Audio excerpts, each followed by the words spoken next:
다른 기자분, 여기 앞에 머니투데이 김상원 기자님. 예, 저 머니투데이의 김상원 기자입니다. 순방 고생하셨고 시차 적응을 좀 하고 계신지 모르겠습니다. 저도 첫 번째 G7 1박 4일 일정 갔다 오고 이번에 갔다 오니까 감회가 좀 남달랐는데 대통령이 조금 더 솔직하게 두 번째 G7 정상회의 이제 참석하시고 나니까 좀 느낌이 어떠셨는지 자유롭게 말씀을 부탁을 드리겠고요. 그리고 책임 있는 역할을 해야겠다고 하셨는데 2년차 외교 구상은 좀 어떻게 두고 계시는지도 조금 더 구체적으로 말씀해 주시면 감사하겠습니다. 네. 그리고 한 가지 더 질문은 공교롭게도 이번에 양자회담에서 캐나다 총리와 그리고 독일 총리를 둘 다 만나셨는데요. 캐나다가 60호 잠수함 사업 최종 사업자 발표 앞두고 있는 가운데 만남이었기 때문에 저희도 관심이 컸는데 혹시 좀 긍정적인 결과를 기대해도 될지 좀 그런 분위기가 감지가 됐는지 좀 말씀해 주시면 감사하겠습니다. 네. 우선 쉬운 것부터 말씀을 드리면 두 총리, 캐나다 총리와 독일 총리는 독일 총리 먼저 만나고 그다음에 캐나다 총리를 만났는데 그 결과에 대해서 전혀 감을 잡을 수 없었고요. 우리의 종합적인 판단으로는 상당히 기대를 갖고 있긴 한데 그러나 낙관하기는 그렇게 호락호락하지는 않다. 좀 그렇게 말씀드려야 될 것 같아요. 감을 잡기가 매우 어려운 그런 상황이었습니다. 제가 지금 막 졸리는데 시차 때문에 그런 건가요?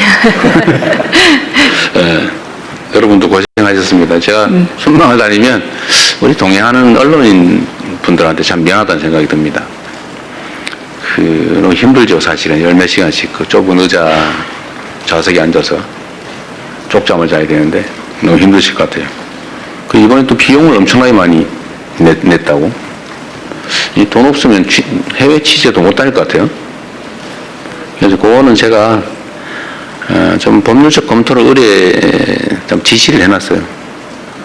제 생각은 어쨌든 우리가 법률이나 상식상으로 민간의 취재 활동에 대해서 지원을 해준다고 하는 게 약간 문제가 있다는 지적이 있으니까 그거에 안 하더라도 취재진으로부터 우리가 부당한 이익을 취할 필요는 없잖아요, 그죠? 그래서 제가 뭔 지시했냐면 항공료는 여러분이 안 가시면 빈자리로 가는 거잖아요. 빈자리로 가면 항공료만큼 손해가 나거나 이익이 생기는 게 아니니까 더 타고 가면 혹시 비행기가 무거워져가지고 항공료가 조금 더 들 수 있나요? 그런 정도? 그러나 일반 항공료 상당의 아마 비용을 받는 것 같던데요. 그건 내가 보면 부당이 될 것 같아요. 그래서 그 문제를 한번 점검을 해보자. 너무 수천만 원씩 내면서 어떻게 취재를 합니까? 이게 여러분들 영업활동이라고 보면 안 되잖아요. 이게 국가를 위한, 공동체를 위한 공익적인 측면이 있고 정부 입장에서는 이걸 많이 홍보를 해야 되는데 여러분이 또 홍보를 대신해 주는 측면이 있기 때문에 어차피 빈자리로 가는 그 비용까지 일반 항공료를 받는 건 좀 문제가 있어 보여서 지적을 해놨다는 말씀드립니다. 두 번째, 제가 작년에 처음 G7 회의를 갔을 때는 사실 취임한 지 며칠 되지도 않고 원래는 안 갈까 생각했었죠. 초청이 있지만 안 갈까 생각했다가 이게 매우 중요한 회의라서 어쩔 수 없이 갔고 또 이렇게 처음 보는 사람들이고 다 외국 정상들이 여러분도 개인적으로 사람을 처음 만나면 좀 어색하고 불편한 것처럼 국가 정상들도 사실 처음 보고 그러면 쑥스럽고 어색하고 그래요.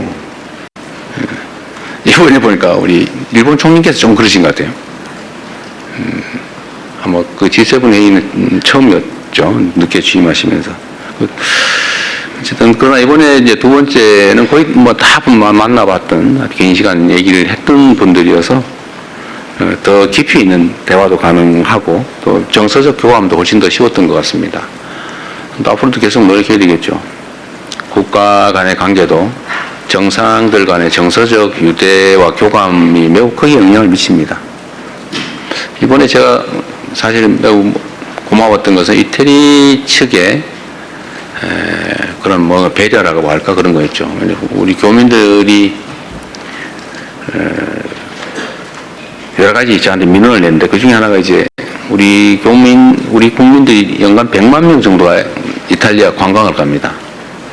그러니까 거기 대리에 있는 우리 재외 국민들 또는 동포들이 관광 가이드를 하는 경우가 많은데 그게 이제 시험 봐서 뭐 자격증 얻는데 되게 어려움이 많대요. 이제 그 얘기를 했더니 그 얘기를 하고 난 다음에 주말인데 밤에 관광청에서 우리 교민들 중에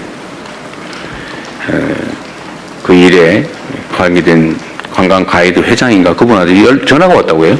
앞으로 이렇게 한번 처리하자. 뭐가 문제냐. 뭐 그래서 제가 그 다음날 낮에 월요일날 간담회라고 했는데 전날이니까 일요일날 연락이 온 거예요.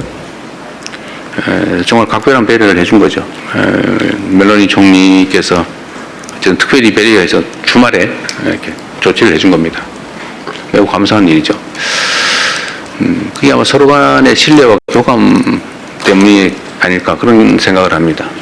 그리고 초감가상각제도라고 하는 것도 우리 대한민국 기업들은 배제돼가지고 혜택을 못 보게 돼 있어서 엄청난 부담이었는데 저번 1월 달에 총리께서 방한했을 때 제가 그 문제 지적을 했는데 그 사이에 몇 달 사이에 법률 개정까지 다 끝내가지고 대한민국 기업들의 그 수출품에 대해서는 똑같은 유럽 기업과 똑같은 혜택을 주기로 바꿔놨더라고요.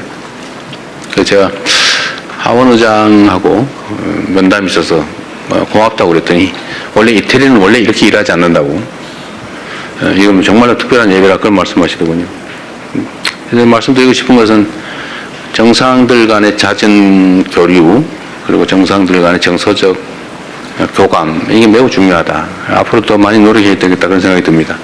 아주 뭐 몇 년 동안 또는 십수년 동안 해결되지 않던 아주 묵은 숙제, 난제들도 정상들 간의 대화를 통해서 많이 해결을 했어요. 지금까지도.